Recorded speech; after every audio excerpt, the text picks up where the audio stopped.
বাবা আমি তো জানি না কি হয়েছিল রাতে, আর 12টার সময় একটা ফোন গেছে যে বাজারে আগুন।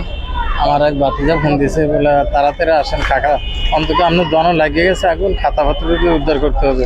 আয়া খাতাপত্র উদ্ধার করতে পারিনি।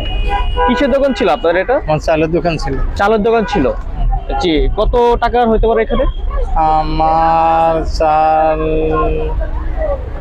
এটা তো গণা নাই, আনুমানিক না পাওয়া যাবে। আচ্ছা, ফায়ার সার্ভিস আসছিল তখন রাত্রেবেলা? কখন আসছিল? রাতে ওই ফায়ার সার্ভিস আসছিল, এরা বললো যে আমরা জামের কারণে আসতে পারিনি। আমরা শুনেছি যে ফায়ার সার্ভিস অনেক লেট করে আসছে আপনাদের বাজারে। লেট করে আসছে, এরা বললাম যে ভাই আপনারা লেট, কয় যে আমরা জামে ছিলাম এই কারণে। এটা মূলত কিসের থেকে আগুন লাগছে আপনারা জানছেন? না এটা সঠিক বলতে পারি না। অনেকে বলতেছে যে সিলিন্ডার থেকে নাকি আগুনটা লেগে পুরো বাজারটা ছড়িয়ে গেছে। এটা আমি করতে পারবো না, জানা।